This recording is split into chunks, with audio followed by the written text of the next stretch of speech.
Hello lovely people, how are you doing?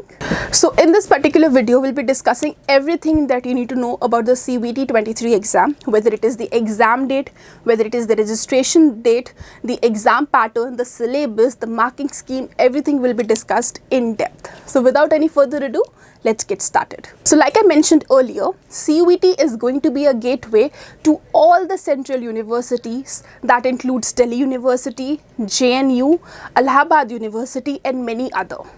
This year, a lot of private universities have also shaked hands with the CUET entrance test. These universities include Chitkara University, Lovely Professional University, UPES Dehradun and many more. So if you're somebody who is seeking admissions for the various undergraduate courses in all of these institutes, CUET is your way. In case you want to know the list of the universities considering the CUET entrance test, you can always log into cuet.samarth.ac.in. Everything about the exam is explained in detail, as well as the registration procedure, the application procedure, everything is explained in detail on the site. So please go and check it out. So let's talk about the most important thing about the exam, that is the exam pattern. So the CUET exam is going to constitute of 3 sections. The first section is going to be the language section, second is going to be the domain subjects, and the third is going to be the general test. So in the upcoming slides, we'll be discussing about each of these sections in depth. Please note that the CUET exam is going to be in the CBT mode, that is computer based test. It is not going to be a pen and paper test, rather over a computer. Second, the entire exam is going to be in the MCQ format, that is multiple choice questions. So there is no subjective thing that you'll have to do, you just have to choose the options like an MCQ format. So talking about the first section, that is languages. So in languages, you will have 2 options, that is language 1A and language 1B. So any student can choose any 1 or 2 languages as per his or her convenience. So let's say that English is the language that you have studied in your 12th class, then you must go ahead and choose English. If you are somebody who is more comfortable in Hindi, then go ahead and choose that. So every aspirant has a freedom of choosing any languages from the given set of options. The kind of questions that you'll be receiving in the first section, that is languages, would be something related to reading comprehension, grammar or vocabulary. So make sure that you're preparing yourself accordingly. Just talking about the second section, which is the domain subject. Now this is something interesting. Every subject apart from the languages is offered to you in this particular section. So whether you're from a commerce background or a medical background or a non-medical background, you have a freedom to choose your subjects as per your convenience, and most importantly as per the course that you're wishing to pursue in the future. Let's say that you want to pursue BCom in your graduation, then you can go ahead and choose all the commerce related subjects like economics, like accountancy, like business studies and many more.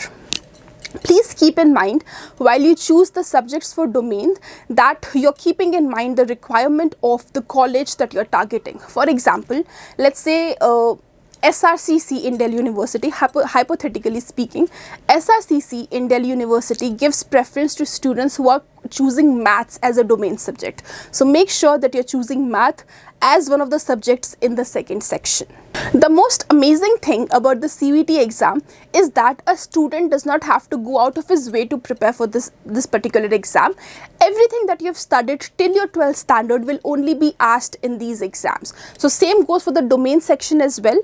All of the syllabus, whether it is for economics, maths, sciences, would be something that you have studied till 12th class. So if you're preparing well for your boards, you can very easily prepare for the second section. So talking about the last section of the CUET exam, that is GT, General Test. As the name suggests, this particular section is going to contain all the topics from the grounds of current affairs, from aptitude, from analytical reasoning, logical reasoning and much more. So please note that the third section here is optional. It is not mandatory for a student to appear for the third section. It again depends on the requirement of a particular college or a university that you're targeting.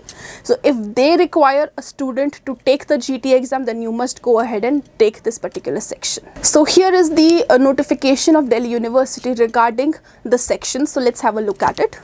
So as you can see that there are 3 sections. As you can see, the language section is divided into 2 options, that is section 1A and section 1B. So in section 1A, you will be having 13 different languages.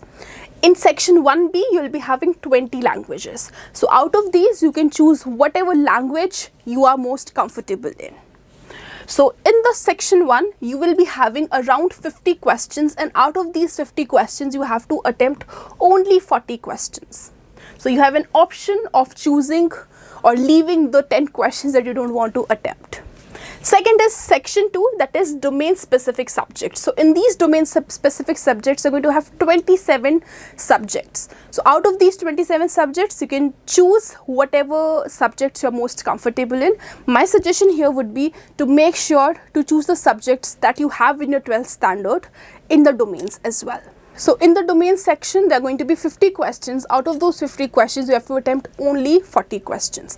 Talking about the last section, that is general test. So general test, like I said, would depend on the university that you're targeting, and if that particular university requires for you to take this particular section, then you can most definitely go ahead and attempt it. So in the GT section, you're going to have 60 questions. Out of those 60 questions, you have to attempt only 50 questions. Alright guys, so I hope everything about the CUET 23 exam is clear to you. Please note that more than 110 universities are considering CUET as their mode of entrance to the various undergraduate courses. So you must take this exam and prepare for it really well. So the registrations for the CUET exam are already live. They began from 9th of February, and the last date for you to register for this exam is going to be 12th March. So you still have a lot of time in your hand to go ahead and register yourself for this exam. Please make sure that you fill in the applications wisely. The CUET exam is set to be conducted on 21st May. Let me remind you that the CUET exam takes place in multiple slots. So for now, for this year, the exam is supposed to be conducted till 31st of May. But NTA, that is National Testing Agency, has reserved dates from 1st to 9th June as well, just in case if they have to extend the dates. So I hope everything is clear to you. If you have any other questions, any other queries, please feel free to reach us at this number, or you can write to us at help@hitbullseye.com. I hope you found this video to be useful. If you liked the video, please press the like button. If you have any questions, any queries, feel free to post them in the comment section. And do share this video with your friends, because sharing is caring. Subscribe to our channel for such upcoming videos.